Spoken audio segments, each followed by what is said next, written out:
अब कल्पना कीजिए, अगर सिर्फ एक व्रत से आपके 7 जन्मों के पाप समाप्त हो जाएं, दरिद्रता दूर हो जाए और जीवन में सुख समृद्धि का आगमन हो जाए, तो क्या आप उस व्रत को करना चाहेंगे?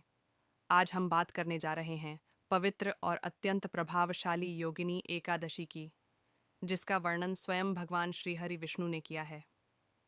हिंदू पंचांग के अनुसार आषाढ़ मास के कृष्ण पक्ष की एकादशी को योगिनी एकादशी कहा जाता है। यह व्रत विशेष रूप से पापों के नाश और रोगों से मुक्ति के लिए किया जाता है।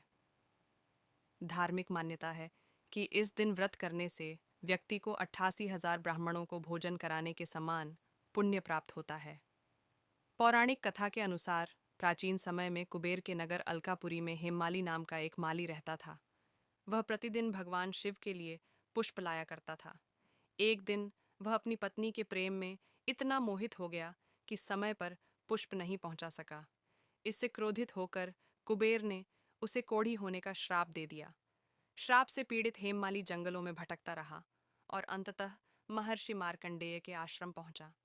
वहां उसने अपनी व्यथा सुनाई। महर्षि ने उसे योगिनी एकादशी का व्रत करने की सलाह दी। हेममाली ने श्रद्धा से व्रत किया और उसके सभी पाप नष्ट हो गए। उसका शरीर रोगमुक्त हो गया और उसे पुनः सुख समृद्धि प्राप्त हुई। यही कारण है कि योगिनी एकादशी को रोग नाशक और दरिद्रता दूर करने वाली एकादशी माना जाता है। इस दिन प्रातःकाल स्नान करके भगवान विष्णु की पूजा करनी चाहिए। पीले वस्त्र धारण करें, दीपक जलाएं, तुलसी दल अर्पित करें और ओम नमो भगवते वासुदेवाय मंत्र का जाप करें।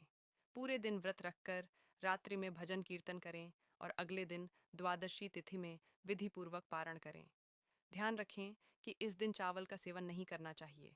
मन, वचन और कर्म से शुद्ध रहना अत्यंत आवश्यक है। यदि पूर्ण उपवास संभव न हो तो फलाहार कर सकते हैं, लेकिन सात्विकता बनाए रखना जरूरी है। योगिनी एकादशी केवल एक व्रत नहीं, बल्कि आत्मशुद्धि और आध्यात्मिक उन्नति का अवसर है। यह हमें सिखाती है कि भूल चाहे कितनी भी बड़ी क्यों न हो, सच्चे पश्चाताप और श्रद्धा से भगवान की कृपा अवश्य प्राप्त होती है। यदि आप जीवन में आर्थिक तंगी, रोग या मानसिक अशांति से गुजर रहे हैं, तो श्रद्धा और विश्वास के साथ योगिनी एकादशी का व्रत अवश्य करें। भगवान विष्णु की कृपा से आपके जीवन में सुख, शांति और समृद्धि का प्रकाश अवश्य फैलेगा। वीडियो को लाइक करें, शेयर करें और कमेंट में लिखें जय श्री हरि, ताकि भगवान विष्णु की कृपा आप पर बनी रहे।